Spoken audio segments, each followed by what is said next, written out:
ऊंचे पहाड़ और गहरी घाटियों के बीच बसा एक पुराना सा गांव था जिसका नाम था रतनपुर।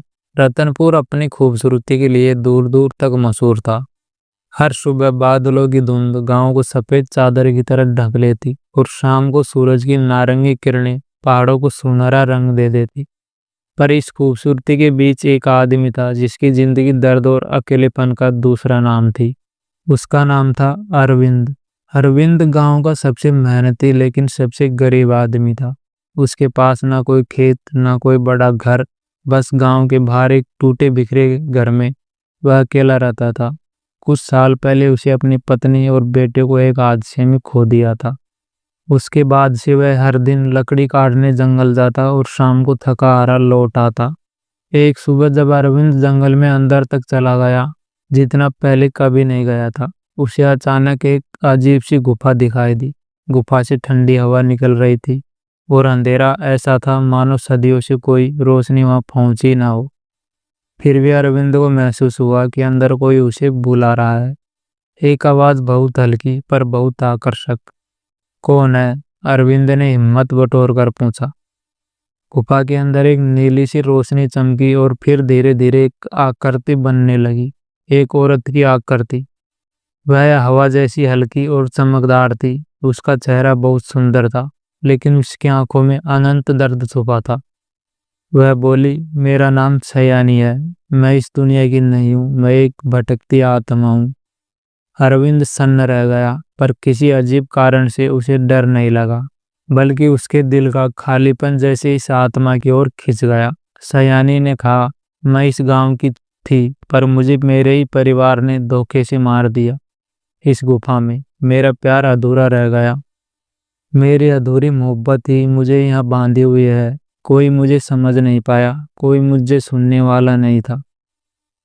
अरविंद को लगा कि वह उसकी पीड़ा समझ सकता है, क्योंकि उसने भी अपना सब कुछ खोया था। धीरे धीरे अरविंद और सयानी अक्सर मिलने लगे। हर शाम अरविंद गुफा आता, उसके लिए कहानियां सुनाता, अपने दुख बांटता, और सयानी अपनी अधूरी मोहब्बत की बातें बताती। वह कहती थी कि उसे कभी किसी से सच्चा प्यार नहीं मिला। पति शराबी था और उसे ससुराल वाले उसे बोझ समझते थे। अरविंद को एहसास हुआ कि वह इस भूतनी से जुड़ता जा रहा है। क्या वह एक आत्मा से प्यार कर सकता था? दिल कहता था हाँ, लेकिन दिमाग डरता था। एक दिन अरविंद ने पूछा, सयानी, अगर तुम आज भी जिंदा होती, क्या तुम मेरे साथ रहना पसंद करती? सयानी कुछ पल चुप रही, फिर उसे धीरे से कहा, मैं इस सवाल का जवाब देने से डरती हूँ। मैं आत्मा हूँ, पर मेरी भावनाएं आज भी इंसान जैसी हैं। अरविंद ने उसका धुंधला हाथ पकड़ने की कोशिश की, जो हवा में बिखर गया। पर इस बार सयानी ने भी अपना हाथ उसकी ओर बढ़ाया, भले ही वह उसे छू नहीं पाई। दोनों की आंखों में एक ही बात थी, प्यार, जो न इंसान समझता था न मौत। लेकिन सयानी की आत्मा अब टूट चुकी थी। उसे मोक्ष चाहिए था। उसका मोक्ष सिर्फ एक ही बात पर टिका था, न्याय। सयानी ने अरविंद को बताया कि उसके परिवार ने उसे इसलिए मारा क्योंकि उसे मायके का सोना चाहिए था, जो उसने गुफा में छिपा दिया था। गुफा के नीचे उसका सोना और उसकी एक डायरी दबाई गई थी जिसमें सच लिखा था। उसने कहा, अगर तुम मेरे हत्यारों को सजा दिला दोगे तो मैं मुक्त हो जाऊंगी।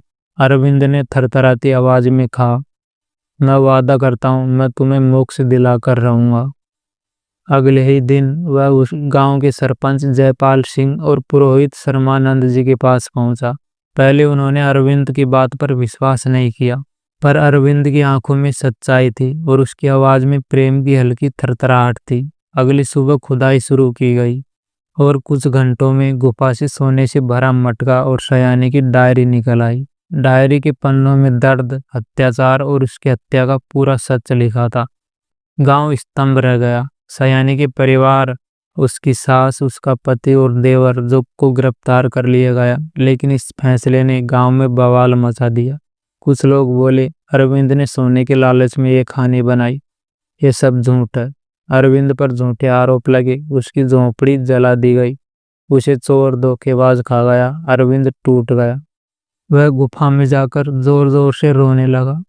सयानी की आत्मा सामने आई और उसने उसे शांत किया। अरविंद, तुमने मेरे लिए सब कुछ किया है, यह दर्द हमेशा का नहीं। कुछ दिनों बाद एक भयानक घटना हुई। सयानी का पति अचानक पागल जैसा हो गया। वह रात भर चिल्लाता, मैंने सयानी को मारा है, माफ कर दो। और फिर एक रात उसकी मौत हो गई। डॉक्टर कोई कारण नहीं पा सके। गांव वालों को लगा सयानी की आत्मा ने न्याय किया। अब सभी को सच दिखने लगा। लोगों ने अरविंद से माफी मांगी। गांव में सयानी का सम्मान बढ़ गया।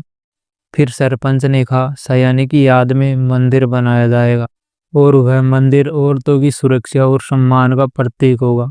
मंदिर बन गया। पूरे गांव ने पूजा की। औरतों ने सयानी को मुक्ति देवी का दर्जा दिया।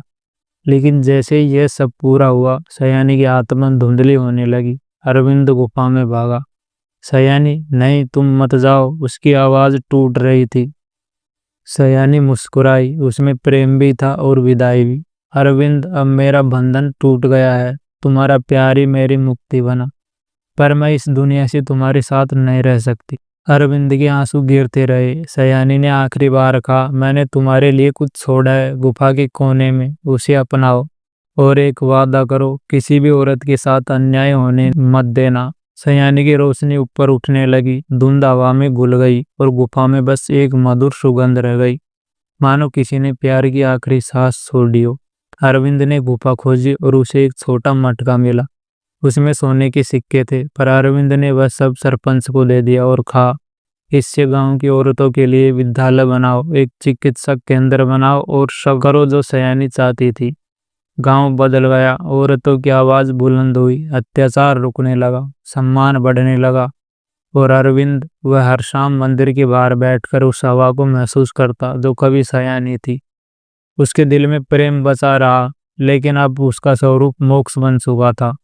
कहते हैं जिस प्यार में स्वार्थ ना हो वही आत्मा को मुक्त करता है। अरविंद और सयानी की कहानी भी ऐसी ही थी। एक इंसान और एक आत्मा का प्यार जो मौत से आगे जाकर शांति बन गया। तो दोस्तों, स्टोरी कैसी लगी कमेंट में ज़रूर से बताना। और आपका एक लाइक और कमेंट हमारे चैनल को ग्रो करने में काफ़ी मदद करता है। तो यार थोड़ा सा सपोर्ट ज़रूर से कर देना। आप लोगों की सपोर्ट की ज़रूरत है इस चैनल को। Thank you for watching.